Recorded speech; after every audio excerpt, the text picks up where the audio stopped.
গাইছ মানে গাড়ীখনত তেল শেষ হৈছে। তেল শেষ হ'লে তোৰ মালিকে আহিছি, মালিকক দেখৰ ৰ'বা মানে গাইছ গেলানটো ফেল হৈ গৈছে। মালিকে ক'ৰবাত যাব দেৰি হৈছে। এয়া কিমান হ'ব আনছি মালিক, 300 মান টকাৰ আনছি তেল। হ'ব দে চলব তেল। এই কঠীয়াবিলাক দেখছে না ইমান ধুনীয়া হৈছে। আৰু মানে গাড়ীত তেল শেষ নহ'লা মোটামুটি তেল আহিছিলে ৰাতিপুৱা ভৰাই আনিলোঁ 3000 টকাৰ আনিলি।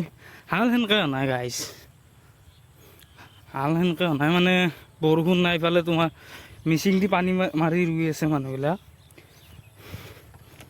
তাতে কম বেছ কৰি মাৰি আছোঁ আৰু গাড়ীত তেল খাই আছে খুব।